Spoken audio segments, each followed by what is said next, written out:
I am making a video on electric charges in smaller so that you may understand properly. So here I am going to discuss the basic properties of electric charge. We have seen that there are two types of charges, namely positive and negative, and their effects tend to cancel each other. Here we shall now describe some other properties of electric charge. If the sizes of charged bodies are very small as compared to the distances between them, we treat them as a point charge. All the charge content of the body is assumed to be concentrated at one point in space. Now the number one properties is additive nature of charge. We know that the mass of an object is equal to the sum of mass of its constituent particles. Owing to this, mass is said to be additive in nature. Like mass, electric charge also possesses additive property. The total electric charge on an object is equal to the algebraic sum of all the electric charge distributed on the different parts of the object. If Q1, small q1, these are all small, if Q1, Q2, Q3 ... are electric charges present on different types of an object, different parts of an object, the total electric charge of the object is Q1 plus Q2 plus Q3 plus so on. It may be pointed out that while taking the algebraic sum, the sign in bracket positive or negative of the electric charges must be taken into account. The additive property of mass and electric charge differ on following two accounts. Number one, the masses of the particle constituting an object are always positive, whereas the charges distributed on the different parts of the object may be positive or negative. Now, number two, the total mass of an object is always non-zero, whereas the total charge on the object may be positive, zero or negative. Two charges are scalars, like mass of the body. If a body has n charges, then it will be summed as Q1 plus Q2 plus Q3 plus so on plus Q1. Since it is scalars, it has magnitude and no direction, similar to the mass. Proper signs have to be used while adding the charges plus 1 plus 2 minus 3 plus 4 and minus 5 in some arbitrary unit is in bracket plus 1 plus in bracket plus 2 plus in bracket minus 3 plus in bracket plus 4 plus in bracket minus 5, which gives equal to minus 1 in the same unit. Now number 2 is the property of electric charges, which is very much important to understand. This is also a conservation of charge, or charge is conserved. Just as in mechanics, the total linear momentum of an isolated system always remains constant, the electric charge also obeys a similar law. It is called law of conservation of charge. It states that for an isolated system, the net charge always remains constant. In any physical process, the charge may get transferred from one part of the system to another, but net charge will always remain the same. In other words, charge can neither be created nor destroyed. The following example explains the law of conservation of charge. Number 1. As we have seen earlier, when a glass rod is rubbed with silk, glass rod becomes positively charged and silk becomes negatively charged. The amount of positive charge on glass rod is found to be exactly the same as negative charge on silk. Thus, the system of glass rod and silk, which had zero net charge before rubbing, still possesses zero net charge after rubbing. Now, number 2. In all nuclear transformations, the proton number is found to remain unchanged. For example, in nuclear fission of uranium, in bracket U, atomic mass 235 and atomic number 92 by a neutron, in which neutron has got an atomic mass 1 and atomic number 0. Barium has an atomic mass 141 and atomic number 56. Krypton 36 as an atomic number and 92 as an atomic mass, and 3 neutrons are produced along the liberation of energy. The nuclear reaction may be represented as below. Here 0 number of atomic number of neutron and 1 number of atomic mass plus 92 number of atomic number of uranium and atomic mass 235 gives 56 atomic number of barium and 141 atomic mass of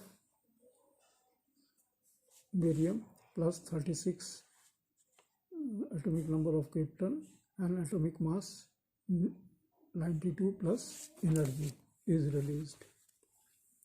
Now number 3 is proton number before fusion equals to 0 plus 92. So proton number after fusion equals to 56 plus 36 plus 3 into 0 equals to 92. Thus net charge in bracket proton number is same before and after the nuclear fusion of uranium 235. Number 3 is annihilation of matter. A positron and an electron combine to produce a gamma ray photon, and pair production in bracket A ray gamma ray photon materializes into an electron and positron pair are two important nuclear phenomena. Charge is conserved in both the two processes. Now what is the meaning of annihilation? The state of fact of being completely destroyed or obliterated. Obliterated means in Hindi का नामो निशान मिट जाना. Now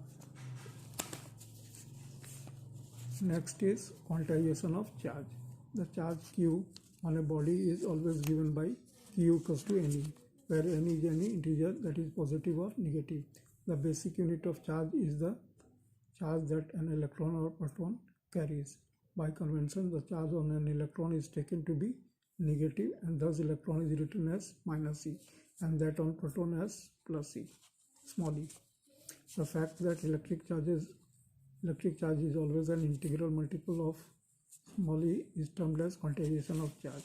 In the international system, in bracket SI of units, a unit of charge is called a coulomb and is denoted by the symbol capital letter C.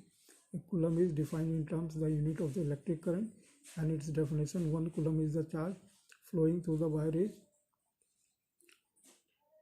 1s if the current is 1 ampere. If you have read in class 11 part 1 chapter 2 of NCERT, in this system the value of the basic unit of charge is E equals to 1.602192 into 10 to the power minus 19 coulomb. Thus there are about 6 into 10 to the power 18 electrons in a charge of minus 1 coulomb. In electrostatic charges of this large magnitude are seldom encountered, and hence we use similar units 1 microcoulomb, that is 10 to the power minus 6 coulomb, or 1 microcoulomb, that is 1 mc, that is millicoulomb, 10 to the power minus 3 coulomb. If the protons and electrons are the only basic charges in the universe, all the observable charges have to be integral multiples of E. Thus, if a body contains N1 electrons and N2 protons, the total amount of charge on the body is N2 into E plus N1 into minus E equals to, in bracket, N2 minus N1 into E. Since N1 and N2 are integers, the difference is also an integer. Thus, the charge on any body is always an integral multiple of E and can be increased or decreased also in steps of E. At the macroscopic level, one deals with charge that are enormous compared to the magnitude of charge E, small e, since small e equals to 1.6 into 10 to the power minus 19 coulomb. A charge of magnitude, say 1 microcoulomb, contains something like 10 to the power 13 times of electronic charge. At the macroscopic level, where the charges involved are the order of a few tens or hundreds of small e, that is, they can be counted, they appear in discrete lumps, and quantization of charge cannot be ignored. It is the scale involved that is very important. Now there is a numerical based on quantizations. Example 1. If 10 to the power 9 electrons move out of a body to another body every second, how much time is required to get a total charge of 1 coulomb on the other body? Now solution of this problem. In 1 second, 10 to the power 9 electrons move out of the body. Therefore, the charge given out in a second equals to 1.6 into 10 to the power minus 19 into 10 to the power 9 coulomb equals to 1.6 into 10 to the power minus 10 coulomb. The time required to accumulate a charge of 1 coulomb can then be estimated to be 1 coulomb divided by 1.6 into 10 to the power minus 10 coulomb per second, which is equals to 6.25 into 10 to the power 9 seconds, equal to 6.25 into 10 to the power 9 divided by 365 into 24 into 60 into 60, which is equal to 198 years. Thus, to collect a charge of 1 coulomb from a body from which 10 to the power 9 electrons may every second, we will need approximately 200 years. 1 coulomb is therefore a very large unit for many practical purposes. It is, however, also important to know what is roughly the number of electrons contained in a piece of 1 cubic centimeter of a material. A cubic piece of copper of side 1 centimeter contains about 2.5 into 10 to the power 24 electrons. Now there is another example on another problem. How much positive and negative charge is there in a cup of water? Solution. Let us assume that the mass of 1 cup of water is 250 gram. The molecular mass of water is 18 gram. Thus 1 mole equals to 6.02 into 10 to the power 23 molecules of water is 18 gram. Therefore, the number of molecules in 1 cup of water is 250 divided by 18 into 6.02 into 10 to the power 23. Each molecule of water contains 2 hydrogen atoms and 1 oxygen atom, that is 10 electrons and 10 protons.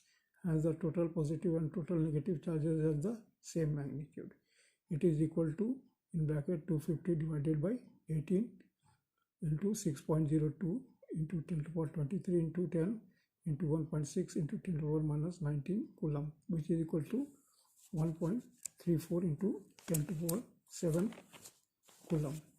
Now, properties of electric charge. The following are few important properties of electric charge. Number 1, like charges repel each other and unlike charges attract each other.